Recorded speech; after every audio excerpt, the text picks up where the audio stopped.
ओम नमः शिवाय। नमस्कार। जैतो जैतो हिंदू राष्ट्रम या यूट्यूब चॅनलवर आपण ऐकत आहात हर हर महादेव ही श्रृंखला। शिवाच्या उपासनेमागील शास्त्र आज आपण पाहूया। भस्म आणि रुद्राक्ष यांचा भावार्थ काय आहे? शरीर नाशवंत आहे याचेच सतत स्मरण राहण्याचे प्रतीक म्हणजे भस्म आणि रुद्राक्ष। रुद्राक्ष हे आत्म्याचे प्रतीक आहे। आत्म्याप्रमाणेच रुद्राक्ष ही कधी क्षीण होत नाही।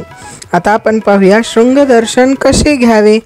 नंदीच्या उजव्या अंगाला बसून किंवा उभे राहून डावा हात नंदीच्या वृषणावर ठेवावा। उजव्या हाताची तर्जनी आणि अंगठा नंदीच्या दोन शिंगावर ठेवून त्यामधील पोकळीतून शिवपिंडीचे दर्शन घ्यावे। अशा प्रकारचे शृंगदर्शन आपल्याला नक्कीच आध्यात्मिक उन्नती करण्यासाठी फायदेशीर ठरेल। आता आपण पाहूया महादेवाला बेल का आणि कसा वाहावा। बेलामध्ये शिवतत्व अधिकाधिक आकृष्ट करून घेण्याची क्षमता असल्यामुळे महादेवाला बेलपत्र किंवा बिल्वपत्र वाहतात।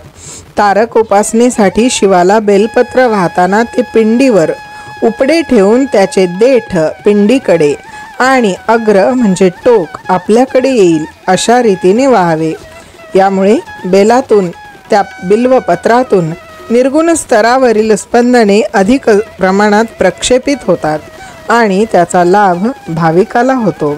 शिवाच्या पिंडीला अर्धप्रदक्षिणा का घालावी ते आता आपण पाहूया।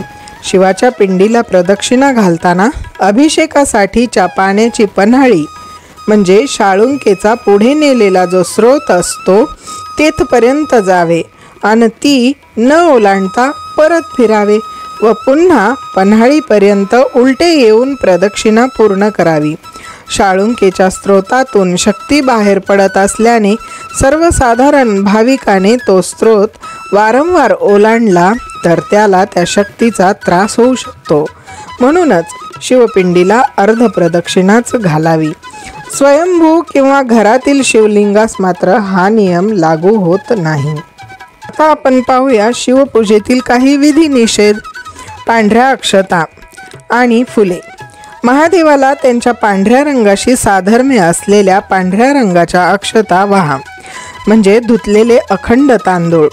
तसेच शाळुंकेला निशिगंध, मोगरा, जाई, जुई अशी पांढरी फुले 10 किंवा 10च्या पटीत देठ पिंडीकडे करून वाहावीत। शिवपूजेत उदबत्ती आणि अत्तराचाही वापर केला जातो। शिवपूजेत केवडा, चमेली या शिवाला प्रिय असणाऱ्या गंधाच्या उदबत्त्या वापरतात आणि केवड्याचे अत्तरही वापरतात। बंधू भगिनींनो, व्हिडिओ आवडला असल्यास याला जास्तीत जास्त लाईक करा, शेअर करा आणि तुम्हाला हर हर महादेव ही श्रृंखला कशी वाटत आहे कमेंटमध्ये अवश्य कळवा। चला तर पुन्हा भेटूया पुढील व्हिडिओमध्ये। ओम नमः शिवाय।